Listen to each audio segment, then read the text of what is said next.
ассалому алайкум бинандаҳои гиромӣ. нашри муфассали барномаи иттилооти ахборо бо хабарҳои дохил ва хориҷи кишвар аз телевизиони Тоҷикистон мустақиман манзури шумо мегардонем. имрӯз асосгузори сулҳу ваҳдати миллии пешвои миллат президенти ҷумҳурии Тоҷикистон муҳтарам Эмомалӣ Раҳмон бо сафари расмӣ ба шаҳри Москваи Федератсияи Россия ташриф оварданд. маросими истиқболи расмии меҳмони олиқадр президенти ҷумҳурии Тоҷикистон дар фурудгоҳи Внуково 2 шаҳри Москва баргузор гардид. сарвари давлат муҳтарам Эмомалӣ Раҳмонро намояндагони воломақоми ҳукумати Федератсияи Россия гарму самимӣ пазироӣ карданд. барои истиқболи шоиста майдони фурудгоҳ бо парчамҳои давлатии ду кишвар оро ёфта, ротаи қалавури фахрии ҷузъу томҳои қувваҳои мусаллаҳи гарнизони Москва ва оркестри низомии асбобҳои нафасӣ саф ороста буд. баъди гузориши фармондеҳи ротаи қаровули фахрӣ ба меҳмони олиқадр дар ҳамин ҷо сурудҳои миллии ду давлат навохта шуд.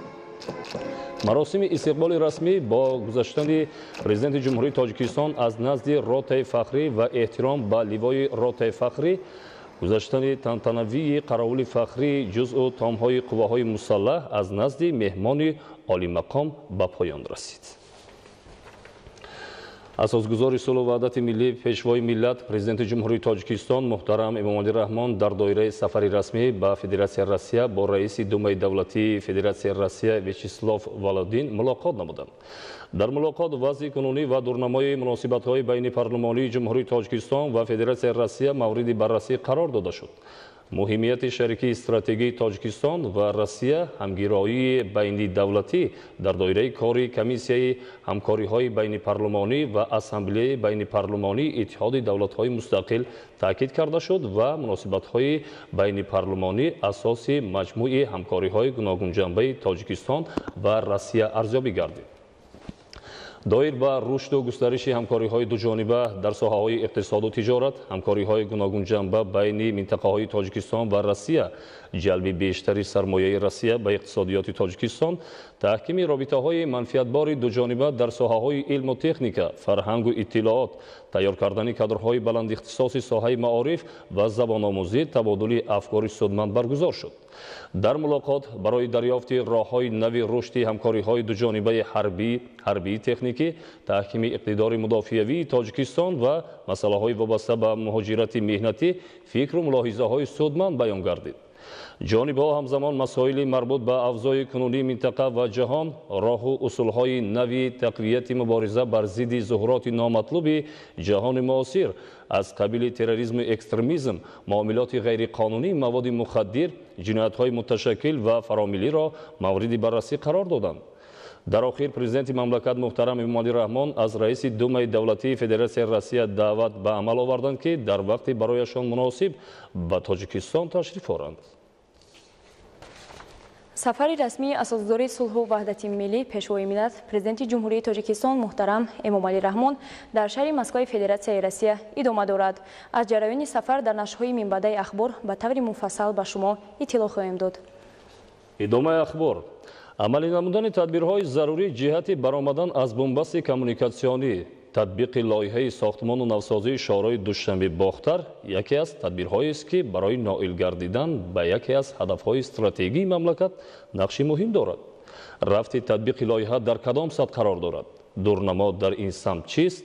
ва ё чаро лоиҳа ба анҷом нарасида овозаҳои гуногун паҳн мешаванд? Самандар Искандарзода мавзӯъро пайгирӣ намекунад.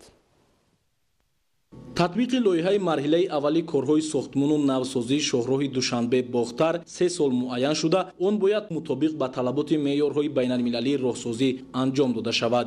корҳои сохтмонӣ дар ин шоҳроҳ дар доираи иҷрои дастуру супоришҳои асосгузори сулҳу ваҳдати миллӣ пешвои миллат президенти ҷумҳурии Тоҷикистон муҳтарам Эмомалӣ Раҳмон вусъат бахшида шуда, айни замон мутахассисон бо истифодаи техникаи соҳавӣ корро идома дода истодаанд.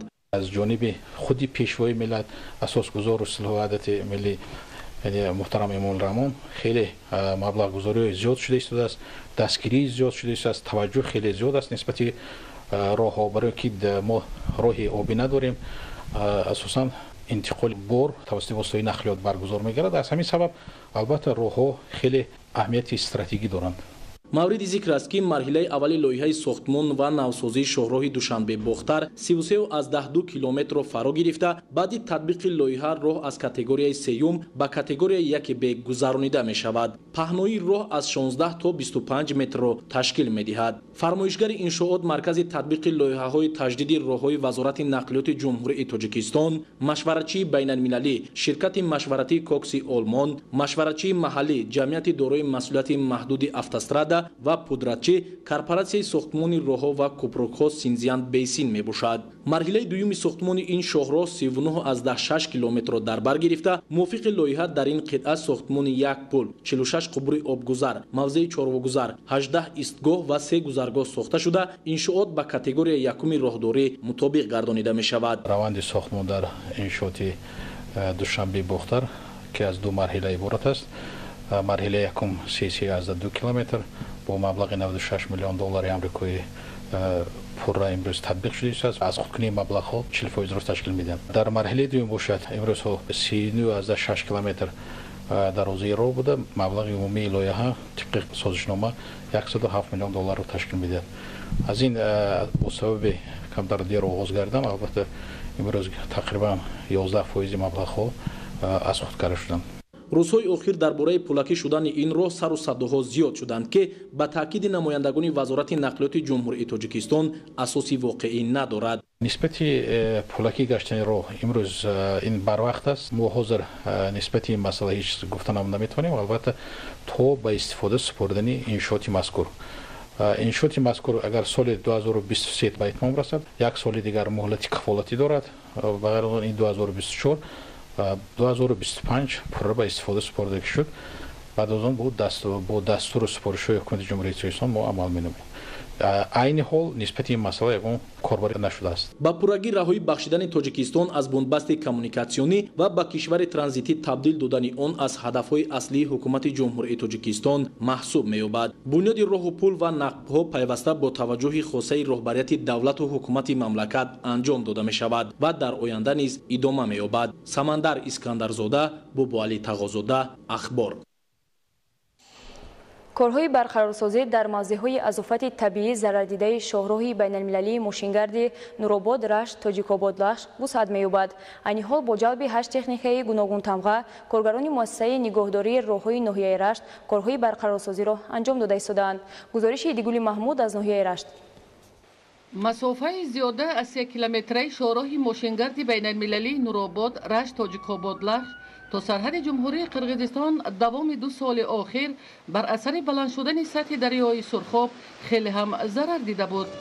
дар ин муддат коргарони 5 адад муассисаҳои нигаҳдории роҳҳои минтақаи Рашт як қисмати корҳои барқарорсозиро анҷом дода, зарурати ба охир расонидани корҳои боқимонда пеш омад, то аз хатари харобшавии роҳҳои автомобилгарди аҳамияти байналмилалӣ дошта пешгирӣ карда шавад. аз ҷумла дар шоҳроҳи мошингарди ҳудуди ноҳияи Рашт бошад 2 маҳалли зарардида масофаи қариб 600 метрро ташкил медиҳад ки то ҳамин давраи соли ҷорӣ коргарони муассиса бо ҷалби 8 адад техникаҳои гуногун тамға барои бунёди деворҳои муҳофизавӣ ва тағйир додани маҷрои дарёи Сурхоб як қатор корҳоро ба сомон расониданд. муассисаи мо ба сӯзишвории дизелӣ пурра таъмин гардида дар километри 175 сохтани девори ҳимояи ба дарозаи 30 метр ва тағйир додани маҷрои Сурхоб ба дароҷаи 100 метр ва дар километри 176 бошад сохтани девори ҳимояӣ ба дарозии 104 метр ба итмом расида дар километри 192 бо ҷалби техникаҳои минтақа корҳои соҳилмустаҳкамкунӣ идома дорад. дар муддати 1.5 соли охир коргарони муассисаи давлатии нигаҳдории роҳҳои ноҳияи Рашт барои эмин нигоҳ доштани масофаи қариб 1 километраи шоҳроҳи мошингарди байналмилалӣ дар километри 176 деҳаи Хуфак ва Нимич деворҳои муҳофизавӣ бунёд карданд. аммо дар мавсими тобистон маҷрои дарёи Сурхоб аз меъёри муқаррарӣ баланд шуда як қисмати корҳои анҷомдодаро пурра хароб намуд. айни ҳол бо истифода аз боду ҳавои мусоид ва пас будани маҷрои дарёи Сурхоб коргарони муассиса қисмати корҳои боқимондаро ба сомон расонда истоданд, تا برای حرکت معتدل نقلیات در شاهراه بین المللی یگان مشکلی پیش نآید، زیرا بارشات برف زیاد امساله در موسم بهار و تابستان باعث بلند شدن مجرای آب دریای سرخاب شده خطر خراب نمودن راههای ماشینگردی حدود ناحیه‌های کوهستان را پیش می آورد. ایدیگل محمود، دادرجان میرزازاده، برای برنامه اخبار از منطقه رشت. با استقبال 30 سالگی استقلالیت دولتی جمهوری تاجیکستان در ناحیه رودکی تدبیرهای آبادانی و بنیادکاری وسعت می‌یابند. در همین زمینه در ناحیه بینای نوی کارگاه استحصالی آبهای تشنه‌شکن و فرمای چارواهای ذاتی به فعالیت آغاز کرد. گزارشی باباکلان امینزاده. امروزا در تمام گوشه و کنار تاجیکستان صاحب استقلال تدبیرهای آبادانی و بنیادکاری با استقبال 30 سالگی استقلال دولتی با مرام ادامه دارد. تدبیرهای مذکور باعث می‌گردد که انفراستراکچور شهر و دهات تکمیل یافته، شرایط مساعد کار و زندگی و خدمت‌رسانی اقتصادی و اجتماعی برای اهالی فراهم آورده شود. در ناحیه رودکی نیز با تشبث مقامات اجرایی حکومت دولتی و جلب صاحبکاران و اشخاص سخاوتپیشه چنین عملهای آبادانی وسعت می‌یابند. در همین زمینه در جماعت دهات سرکشتی ناحیه رودکی با مقصد تکمیل انفراستراکچور خدمت‌رسانی و پیشنهاد محصولات مورد نیاز در سطح بلند بنای نوی کارگاه استحصال آبهای تشنه‌شکن به استفاده داده شد که در آن ده‌ها نفر با جای کاری دائمی تامین شدند. بنای مذکور از جانب صاحبکاران محلی در دوره تدبیرهای سازندگی بنیاد شده، در آن شرایط مساعد کار و خدمت‌رسانی فراهم آورده شده است. بنای مذکور از دو آشیانه عبارت بوده چندین نفر را با جای کار تامین نموده است. امروز در محله ما یک سیخ آبهای تشنه‌شکن و استفاده داده شد که ما صاحب جای کاری دائمی گردیم. این تدبیر که در دوره کارهای آبادانی و سازندگی صورت میگیرد و برای فراهم آوردن شرایط مساعد کاری برای ساکنان در ناحیه اینچنین بالا بردن خدمت‌رسانی صحوی زمینی مساعد فراهم می‌آورد. همچنین در جماعت دهات چهارتپه فرم چارواهای ذاتی مورد استفاده قرار داده شد. فرم مذکور با مقصد تقویت اقتدار استحصال گوشت و شیر و تامین نمودن بازار استعمالی با این نمود محصولات پیش بینی شده، در آن گاوهای ذات شیرده و گوشت قزاقی پرورش کرده می‌شوند. مورد ذکر است که ناحیه رودکی از نزدیکترین ناحیه‌ها و پایتخت محسوب می‌یابد. بیشتر بازارهای شهر دوشنبه را با محصولات گوشتی و شیری و سبزیجات و دیگر زراعت‌ها تامین می‌نماید. بنیاد فرم مذکور با منفعت کار بوده در برابر با جای کار تامین گردیدن اهالی، همچنین نیاز ساکنان پایتخت را با گوشت شیر خانه می‌سازد. مقصد اساسی بهبود کردن زاد در حدود جمهوری و با محصولات گوشتی شیری تامین کردن حدود جمهوری اساسی مقصد یگانه ما همین میباشه. در فرم مذکور بیش از 300 سر گاو ذاتی که بیشتری سرشمارش از جمهوری قزاقستان وارد کرده شدند پرورش کرده میشوند. به اندیشه متخصصان در آینده سرشمار آنها به مراتب زیاد کرده خواهد شد. باید گفت که با دستگیری‌های پیوسته مقامات اجرایی حکومت دولتی ناحیه رودکی انفراستراکچور ناحیه مرحله به مرحله تکمیل داده شده، انشاءات تعیینات اقتصادی و اجتماعی مورد بهره برداری قرار داده میشوند. باباکان امینزاده، فیروز موسی، اخبار. در ادامه کارهای سازندگی ساکنان دهه چپ صالح جماعت دهات چارسوی شهر وحدت توسط حشر دست جمعانه بنگاه تیبی را مورد استفاده قرار دادند و به ساختمان 2 صنفخانه ایلوگی آغاز بخشیدند. همچنین برای تامین اهالی با آب تازه از مسافه 5 کیلومتر خط آب آورده شد. گزارش محمد علی عبدالکریم از شهر وحدت. مقامات اجرایی حاکمیت دولتی شهر وحدت جهت باز هم بهتر نمودن سطح اجتماعی ساکنان دهه‌های دوردستترین شهر از روی نقشه تدبیرهای آبادانی و سازندگی را باز هم وسعت می‌بخشند.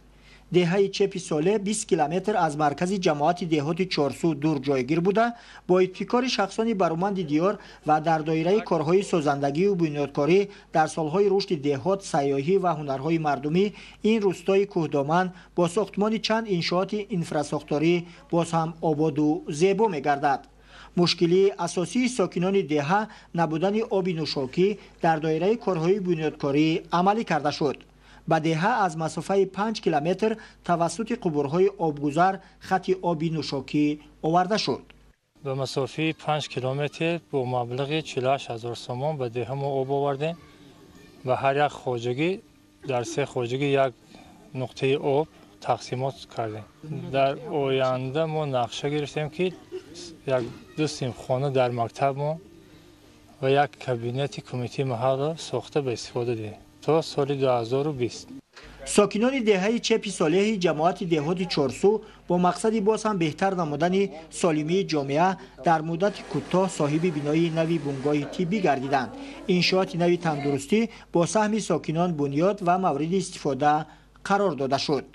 این بنگاه در یک مدت کوتاه ساخته و استفاده داده شد. مشکلی مردم که از این مسافه های خیلی دور پای پیاده و مرکزی شهر رفته از تشخیص های طبی میگذاشتن و امروز بنگاه طبی که در اینجا گشوده شد مشکلی مردم خیلی آسان بود. آباد نمودن آرامگاه فضیلت بهترین انسانی به حساب می رود. تدبیرهای آبادانی و تازه آزاده نگاه داشتن آرامگاه از جانب ساکنان پیوسته گذرانده می شود. با برگزار نمودن حشر دستجمعانه مسافه 800 متر گرد و اطراف آرامگاه دهه نوسازی کرده شد. و در این کار اساساً سهم کمیته محله و مردم ساکنان دهه چپ سالی خیلی زیاد است. در این کاری خیر که چقدر که گفتیم زیاده اگر از 800 متر میدان محکم کرده شده باشد قریب 40,000 سامانی مبلغ گذاری کرده شده است. ساکنان دهه چپ ساله مقصد دارند که جشن 30 سالگی استقلالیت دولتی جمهوری تاجیکستان را با عملهای سازندگی و بنیادکاری در سطح بلند استقبال نموده راههای حدود دهه را آینده نزدیک نوسازی نمایند. محمد علی عبدالکریم، شکرالله نورالله، وحدت اخبار.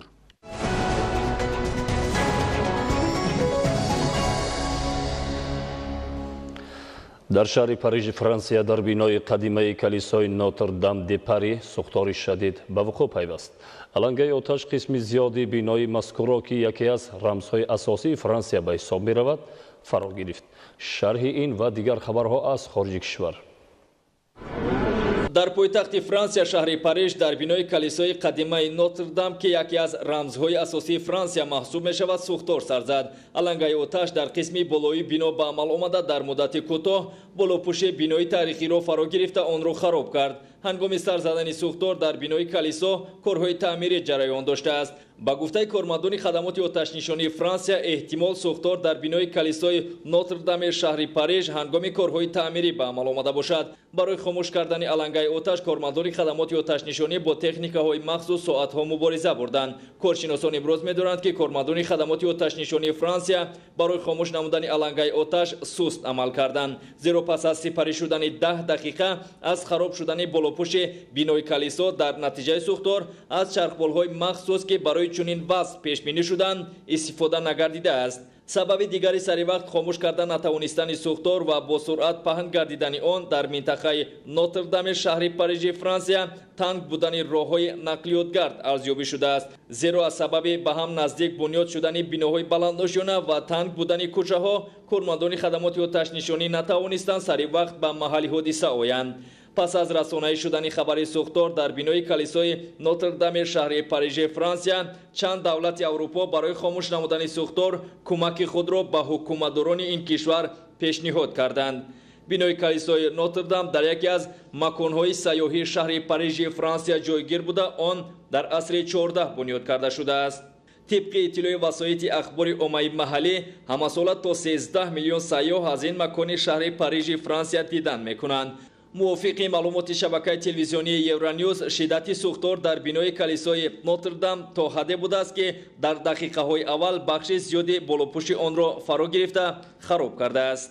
وابسته به این کارمندان خدمات داخلدار ساکنان نزدیکی حادثه را به جایهای بخوف کشاندند. کارشناسان امروز می‌دانند که برای از نو برقرار کردن بینای کلیسا سالها لازم است. صرف نظر از تلاش‌های زیاد کارمندان خدمات آتش نشانی فرانسیا سوختار قسم زیاد بینای تاریخی را به خاکستر مبادل کرد. حکومتداران فرانسیا با اظهار اندوه وابسته به سوختار در کلیسای کاتولیک‌ها در شهر پاریژ اظهار داشتند که با حفظ شدن دو مناره بینای کلیسای نوتردام در شهر پاریژ و شکل اصلی بنا برای بازسازی آن مبلغ جمع‌آوری کرده می شود. تا حال سبب‌های سوختار در بینای کلیسای شهر پاریژ دقیق نیست. موافق معلومات پیشکی حجم ضرر سوختار میلیون‌های یورو را تشکیل می‌دهد. بینای کلیسای نوتردام دی پاری شهر پاریژ فرانسیا با فهرست میراث غیرمادی عمومی جهانی یونسکو شامل است. در شهر اکرای گانا بارشات آبخیزی را به میان آورد. در نتیجه 6 نفر جان باخته، 2 کس دیگر بینشان گردید. بارشات خطای انتقال نیروی برق را کارنشایم کرده، ساکنان چند منطقه بی برق ماندند. همچنین دهها بینای استقامتی در احاطه آبخیزی قرار گرفت. کارمندان خدمات نجاتدهی ساکنان را از منطقه های زیر خطر آفت طبیعی قرار داشته به جایهای بی خوف می‌کشانند. آبخیزی بر راه‌ها و پل‌های نقلیات گذر نیز ضرر جدی رساند. در گانا معمولاً بارشات موسمی از ماه می تا ماه اکتبر ادامه می‌یابد. در منطقه های گوناگون شهر پنتینگتون مضافات بریتانیا، کلمبیا، کانادا تیرپرانی به عمل آمد. در پی حادثه 4 نفر به هلاکت رسید. کارمندان ساختارهای قدرتی کانادا به رسانه‌ها خبر دادند که یک سلاح به دست در منطقه های گوناگون مضافات مذکور دوستان خود را توسط یراق به هلاکت رسانده، بعدا به کارمندان مقامات پلیس تسلیم شده است. همچنین در عبادتگاه شهر سلمون آرمی کانادا در نتیجه تیرپرانی 1 نفر به هلاکت رسید. سلاح به دست وارد بینای عبادتگاه شده جانب آدمان آتش کشیده، سپس از محل حادثه فرار کرده است. کارمندان مقامات پلیس سلاح به دست را جستجو دارند.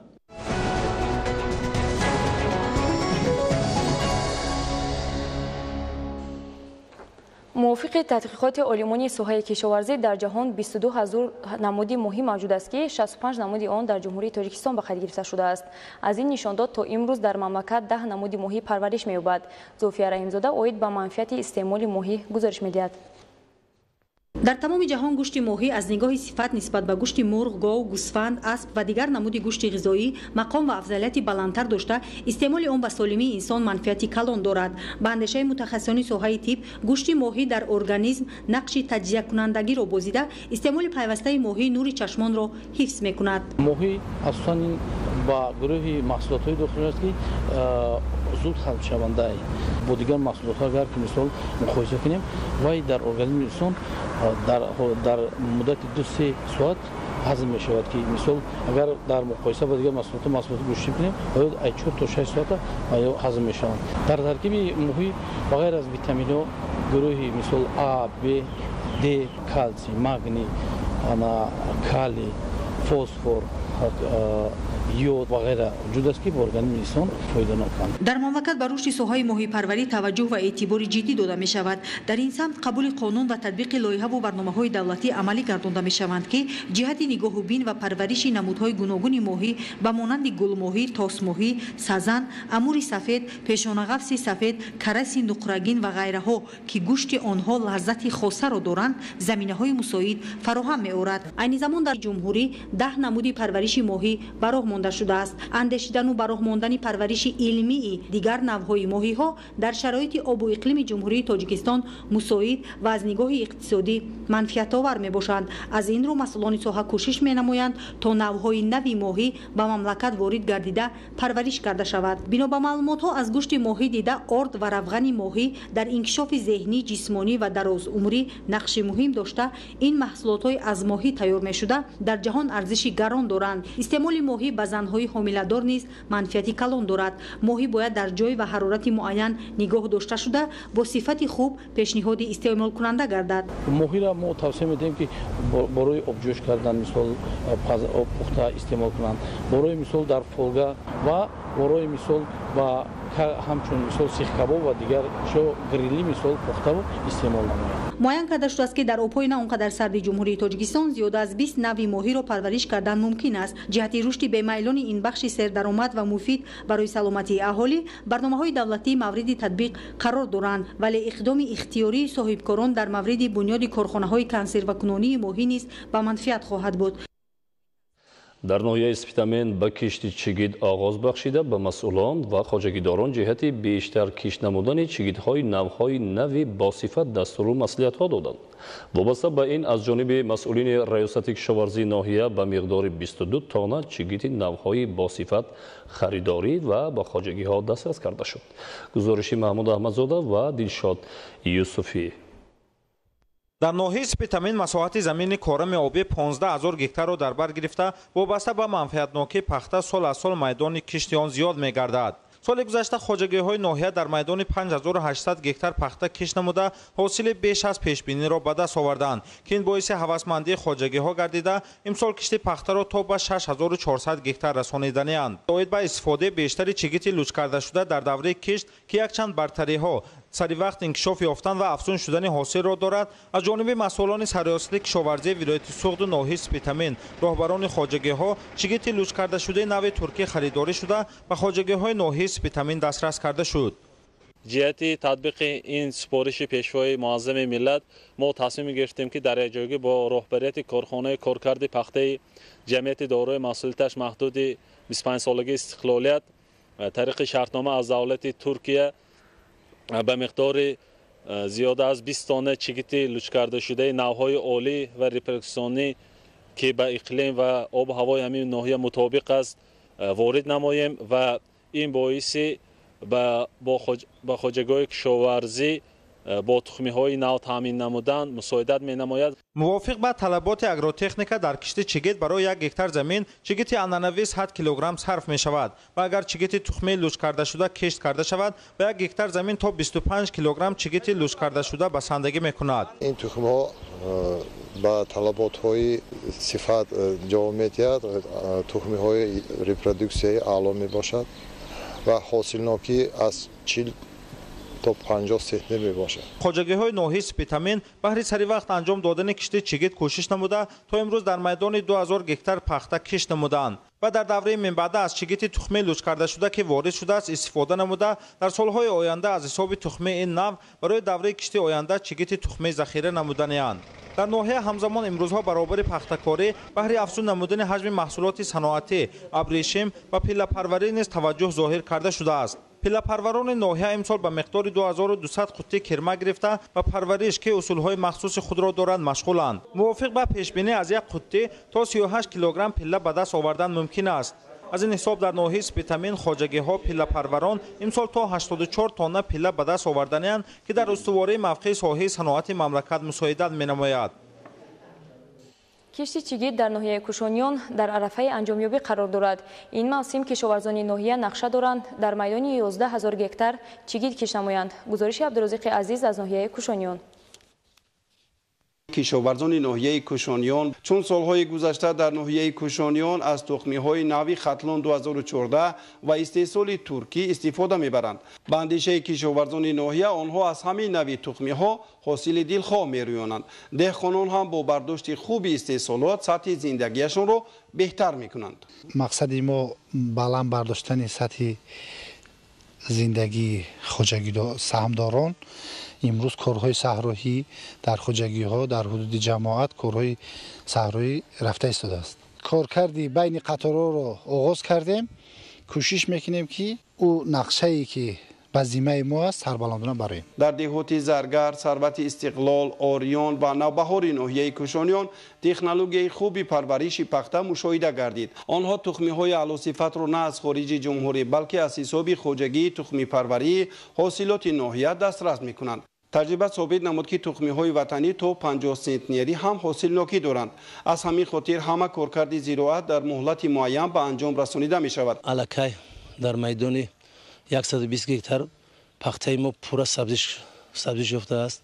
پخته به نقصان سبز شده است. در بعضی قرطه‌های پیش سبزیده الکی کارکرد اول قطاری و چوبوق دستی گذرانده شده ایستاده است. سال سوم است که در ناحیه کوشانیان در همکاری با شرکت‌های چینی پخته پرورش می‌کنند. کشاورزان از حاصلناکی این نوع پخته‌ها قناعتمندند. تکنولوژی کشت و پرورش هم تفاوت دارد. در اینجا پخته یک باره در 2 قطار سبزیش و نشو و نما یافته. همه کارکرد بین قطارها توسط تکنیک‌ها به سامان رسانیده می‌شود. امسال با دستگیری کارخانه واحد دولتی جمهوری تاجیک اگرالیزینگ همین گونه تکنیک‌های کارکرد کننده را وارد نمودند و اکنون در جمع‌آوری حاصل پخته نیز هیچ مشکلی وجود ندارد. مرکز خدمت رسانی تکنیکی ناحیه کوشانیان از حساب کارخانه واحد دولتی جمهوری تاجیک اگرالیزینگ 4 تخم پوشک نوی خیتایی و 6 کمباین پخته‌چینی وارد نمودند. امسال هم کشاورزان ناحیه کوشانیان عزم دارند که بیشتر از 24000 تن اشیاء خام صادراتی استحصال کنند. از همین خاطر از حاضر برای رسیدن به چنین هدف‌های استحصالی مهنت خوب و ثمره بخش براه مانده شده است. در مرکز ناحیه شغنان شهرک وحدت در دایره تدبیرهای آبادانی و سبز و خرمگردانی توسط اقدام دستجمعانه بیش از 300 نهال درخت همیشه سبز و سایه‌افکن شنانیده شد. گزارش تاج نیسای فیض‌الله بیگ از ناحیه شغنان. дар доираи эълон гардидани солҳои 2019-2021 соли рушди деҳот, сайёҳӣ ва ҳунарҳои мардумӣ ва 200 рӯзи ободониву созандагӣ дар қаламрави вилояти мухтори кӯҳистони Бадахшон аз ҷониби сокинони ноҳияи Шуғнон ҳашарҳои дастаҷамона ташкил гардида ба хотири сарсабзу зебо нигоҳ доштани гирду атрофи кӯчаву пасткӯчаҳо ниёлҳои дарахтони ҳамешасабзу ороишӣ ва сояфкан шинонда шуданд. то ба имрӯз زیاده از 8000 بیخ درختان سویافکن و میوه‌دار شنانده شده در دایره 300 بیخ درختان آرایشی و 200 بیخ درختان میوه‌دار از ولایت ختلان آورده شدند و امروز در حشر عمومی همه این درختان شنانده میشوند.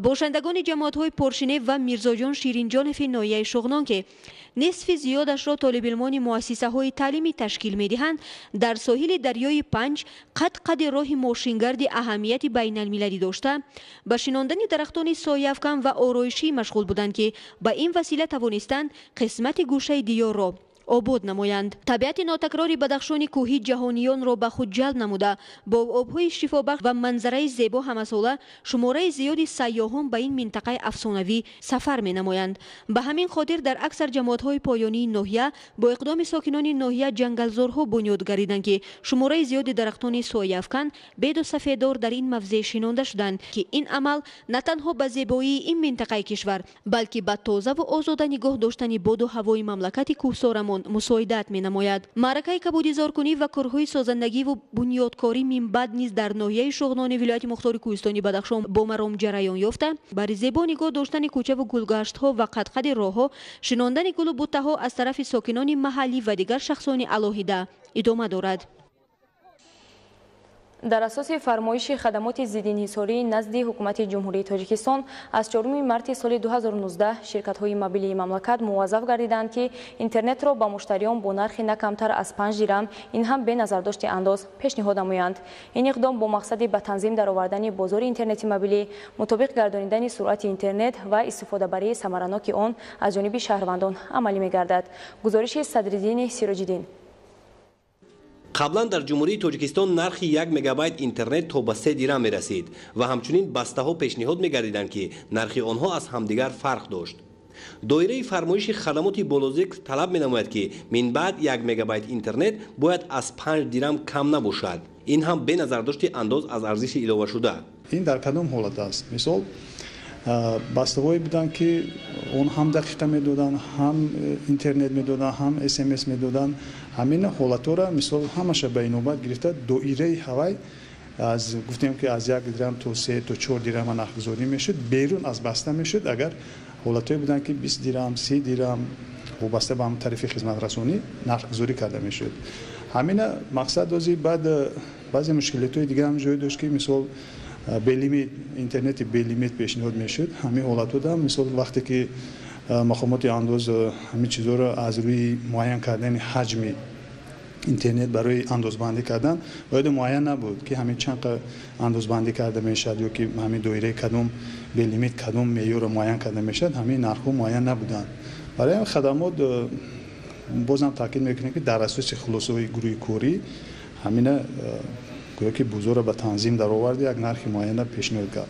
нархи интернет барои минбаъда дар ҷумҳурии Тоҷикистон тибқи хулосаи гурӯҳи кории байниидоравӣ ки аз ҳисоби мутахассисони соҳаҳои дахлдор 3 моҳ фаъолият дошт муайян гардидааст. бузора омӯхтанд ва нархгузорӣ карданд ва пешниҳод карданд ки ҳамин доирае ки мисол ҳозир аст то 5 дирам мисол нархгузорӣ карда шавад. ин беназардошти андозаи ҷорӣ. бо назардошти андозаи ҷорӣ бошад, ҳамин нархи 1 мегабайт интернет мисол то 6.2 дирам нархгузорӣ шудааст. қаблан дар баробари номуайян будани нархи интернет ҳамчунин суръати он низ фарқкунанда пешниҳод мегардид ва тибқи иттилои масъулони хадамоти зидди инҳисорӣ суръати пешниҳод мешуда ба талабот ҷавобгӯ набуд. бози тибқи ин фармоиш гуфта шудааст ки бояд дар суръати лозима ё ки суръати муайяне ки ба муштарӣ дар кор аст пешниҳод карда шавад. албатта ин вақте ки фармоиш аст, доираи фармоиш ҳатман татбиқ мешавад. ба иттилои масъулони хадамоти алоқаи назди ҳукумати ҷумҳурии Тоҷикистон аз шумораи умумии истифодабарандагони интернет ки ба атрофи 3 миллион мерасад, аксарият ғайримақсаднок ва аз меъёр зиёд истифода мебурд. мутаассифона аксарият истифодабарандагони интернет, хусусан интернети мобилӣ бо таҷҳизотҳои ниҳоии худ, телефонҳои мобилии худ истифодабари интернетро дуруст ба роҳ намонданд. ҷавонон, насли оянда, насли наврас, мактаббачаҳон, донишҷӯён афсӯс ба тамошои кинофилмҳо, хусусан кинофилмҳои фahш, ба бозиҳои дар реҷаи онлайн машғул мешаванд. бояд тазаккур дод ки дар нархи интернети ноқилӣ тағйирот ворид нагардидааст ва он чун пештара боқӣ мемонад. тавре таъкид гардид, ҷавонони мамлакат интернети мобилиро ғайримақсаднок ва барзарар, аз ҷумла зарар ба буҷаи оила истифода мебурданд. дар ҳамин замина волидонро зарур аст аз имкониятҳои фароҳам гардида самаранок истифода баранд. имрӯз 5 ширкат дар мамлакат фаъолият мекунад ки дорои интернети собитӣ аст. яъне дар баробари мавҷуд будани чунин интернет дар муассисаҳои таълимӣ шаҳрвандон метавонанд дар компютери хонаи хеш низ онро пайваст намоянд ва истифодаашро аз тарафи фарзандон таҳти назорат қарор диҳанд. масъулони хадамоти алоқа иброз медонанд ки дар низоми нави ҷорӣ гардида пеш аз ҳама манфиати шаҳрвандон ба инобат гирифта шудааст ва инро бояд онҳо хуб дарк намоянд. низоме ки ҷорӣ шудааст ин аввалаш ба фоидаи мардуми ҷумҳурии азизи мо равона карда шудааст. яъне ки ба роҳ мондани истифодаи дурусти дилхоҳ технология. мисол мегирем, шумо автомашина доред, агар амро дуруст истифода баред ба мақсад, ба манзил мерасед. мақсади ҳамин реҷаи нав ҷорӣ кардан ин бори дигар ба танзим даровардан, яъне самаранок истифода бурдани шабакаи интернети. мардуми мо хусусан ҷавонон ҳамина дарк кунанд ки аз интернет бисёртар биомӯзед. бинед ки китобхонаи ҷаҳонӣ википедия аст, барои хондан он қадар вақти бисёрам дар кор намешавад. агар шабу рӯз кинофилм ягон чиз дига бозӣ режими онлайн дига кунед, бале вақти худро беҳуда мегузаронед. дарки маъни асоси ба даст омадани муваффақият дониста мешавад. аз ин рӯ шаҳрвандонро зарур аст ба ҷои эътирозу ҳангомаҷӯӣ истифодаи самараноки интернетро ба роҳ монда, пеш аз ҳама доир ба манфиати оила ва фарзандони хеш андеша намоянд. садриддин сироҷдин, аҳлиддини карим барои барномаи ахбор. идомаи ахбор. бо мақсади баландбардоштани маърифати сиёсиву ҳуқуқии ҷавонон аз ҷониби масъулини вазорати корҳои дохилии ҷумҳурии Тоҷикистон ба устодону донишҷӯёни муассисаҳои олии мамлакат вохӯриҳо доир менамоянд. гузориши ҳамкоронамон дар ин хусус. вохӯрӣ намояндагони раиси кор бо ҷавонон ва варзиши шаҳри душанбе дар ҳамдастӣ бо дигар ниҳодҳои дахлдор бо устодону донишҷӯёни донишкадаи тарбияи ҷисмонии Тоҷикистон ба номи Саидмумин Раҳимов гузаронида шуд. дар ҳамоиши мақсаднок таъкид гардид ки имрӯз аз ҷониби ҳукумати ҷумҳурии Тоҷикистон хусусан сарвари давлат барои ба таҳсил фаро гирифтани ҷавонон дар мамлакат шароитҳои зарурӣ муҳайё гардидааст. пас ҷавононро зарур аст ин ҳама ғамхориҳоро сарфи назар накарда пайи тадбирҳои ободонӣ бошанд ва ватани озоду ороми худро ҳамчун гавҳараки чашм нигоҳ доранд. мутаассифона ҳастанд ҷавононе ки ин ҳама пешравиро сарфи назар карда ба ҳар гуна гурӯҳҳои ифротию тундрав шомил шуда ҷони худ ва наздиконашонро дар хатар мегузоранд. инчунин дар ин рӯз аз ҷониби ниҳодҳои дахлдор бо устодону донишҷӯёни донишкадаи тарбияи ҷисмонии Тоҷикистон ба номи Саидмумин Раҳимов суҳбати озоду мақсаднок гузаронида шуд. замони ҷаҳонишавӣ ва пайдоиши ҳар гуна гурӯҳҳои террористиву тундрав моро водор месозад ки баҳри ҳифзи истиқлолияти давлатӣ ва пойдории ваҳдати комил зираку ҳушёр бошем. маврид ба таъкид аст ки бештари маврид гурӯҳҳои ифротӣ аз иродаи сусти ҷавонон истифода карда онҳоро ба доми фиреби худ мекашанд. дар аксари ҳолатҳо ҷавонони сустиродаvu зудбовар вазъияти динӣ камсавод аз тинҷиву оромӣ ва шароити имрӯзаи зисту зиндагии мардумро сарфи назар карда мавриди ҳадафи таъсиррасонии баъзе гурӯҳҳо қарор мегиранд ва ҷони худро қурбони манфиатҳои шахсони бегонаву қувваҳои бузурги ҷаҳонӣ мекунанд. варзишгари тоҷик Эмомризо Анварзода дар мусобиқаи ҷоми Осиё оид ба дзюдо байни ҷавонон ки дар шаҳри Тошканди ҷумҳурии Ӯзбекистон баргузор шуд, иштирок намуда бо медали тилло ба ватан баргашт. шарҳи бештари мавзӯъ дар гузориши Раҳматшоҳи Обид ва Ситами Муҳиддин. Эмомризо Анварзода барандаи ҷоми Осиё ва Муҳаммадризо Қувватов сазовори медали биринҷӣ дар риштаи дзюдо байни ҷавонон гардиданд. дар китоби варзиши Тоҷикистони соҳибистиқлол боз як саҳифаи нав боз гардид. варзишгари ҷавон умедбахши тоҷик Эмомризо Анварзода дар ҷоми Осиё байни ҷавонон ки дар шаҳри Тошкани ҷумҳурии Ӯзбекистон рӯзҳои 12-15 апрел баргузор шуд, ғолиби ин мусобиқаи бонуфуз шуда, ӯ соҳиби унвони чемпион, барандаи медали тилло ва ҷоми Осиё дар соли 2019 гардид. баъди иштироки бо муваффақият дирӯз ба ватан баргашт. дар фурудгоҳи байналмилалии шаҳри душанбе варзишгаронро дастбарони клуби варзишии Конигурд, наздикон ва донишҷӯёни донишкадаи тарбияи ҷисмонии Тоҷикистон бо гулу гулдастаҳо пешвод гирифтанд. ҳарчанд ки ҳаво сард буд, вале дидори паҳлавонон дили мухлисонро гарм кард. ин лаҳзаҳои ҳассос солҳо дар хотири мухлисон ва варзишгарон боқӣ хоҳад монд. ман дар вазни 90 килограмм ба 4 ҳарифи худ ғолиб омадам ва сазовори медали тилло гаштам. пеш аз ҳама миннатдории худро ба пешвои муаззами миллат президенти ҷумҳурии Тоҷикистон муҳтарам Эмомалӣ Раҳмон ва раиси шаҳри Душанбе муҳтарам Рустам Эмомалӣ мерасонем, ки моро ба мусобиқаҳои байналмилалӣ сафарбар менамоянд ва мо парчами ҷумҳурии Тоҷикистонро баланд мебардорем. эмомризо Анварзода, ки дар вазни то 90 кило хувозумӣ мекард, дар сабқати нахустин бар варзишгари Ӯзбекистон бо натиҷаи ипон зафар ёфт. дар сабқати дуввум бо додани 3 огоҳии шидо аз тарафи рефер ба ҳарифи ӯ намояндаи ҷумҳурии Қазоқистон бо бартарии калон ғалабаи соф ба даст овард. дар хувозумаи асосӣ барои ба финал баромадан бар намояндаи ҷумҳурии Қирғизистон пеш аз муҳлат ғалаба карда сазои рохат ба қисми финалӣ мусобиқа гардид. дастдуру озмояи финалӣ бошад бо намояндаи дуввуми ҷумҳурии Ӯзбекистон вохӯрда бо натиҷаи ипон бар ин варзишгар ғалаба карда бори нахуст ба унвони олӣ барандаи ҷоми Осиё гардида ба ифтихори ин натиҷаи баланди ӯ суруди миллӣ садо дода парчами давлатии ҷумҳурии Тоҷикистон парафшон гардид, ки боиси ифтихори ҳар як фарди ватандӯсти мамлакат мебошад. намояндаи дигари Тоҷикистон Муҳаммадризо Қувватов низ дар вазни то 60 кило маҳорати хуб нишон дода ба гирифтани медали биринҷӣ сарфароз гардид. хурсандовар аст, ки дастаи якачини ҷумҳурии Тоҷикистон ҳамагӣ 32 нафар буданд. дар байни ин мамлакатҳои пурқувват соҳиби 4 медал гаштем мо. аз инҳо 1 медали тилло, 1 медали нуқра ва 2 медали биринҷӣ. ато Муҳаммадризо бошам, ки дар ин мусобиқаи ҷоми Осиё дар шаҳри Ташкент гузашта буд, бо 4 ҳарифи худ дастболо шудам ва бо 1 ҳарифи худ маблуғ гаштам ва тавонистам, ки дар ин мусобиқа сазовори ҷои сеюм гардам. соли охир дар баробари дастовардҳои илму техника ва адабиёту санъат варзишгарон низ муаррифгари давлату миллат дар арсаи байналмилалӣ гардиданд. ин аст, ки солҳои охир бо саъю талошҳои ҳукумати ҷумҳурии Тоҷикистон таҳти сарпарастии асосгузори сулҳу ваҳдати миллӣ пешвои миллат президенти ҷумҳурии Тоҷикистон муҳтарам Эмомалӣ Раҳмон барои ҷалби ҷавонон ба варзиш сохтмон ва ифтитоҳи иншоотҳои варзишӣ бесобиқа мебошад. натиҷаи чунин заҳматҳо аст, ки сафи ҷавонпаҳлавони тоҷик дар ҳама намудҳои варзиш пай дар пай рӯ ба афзоиш аст.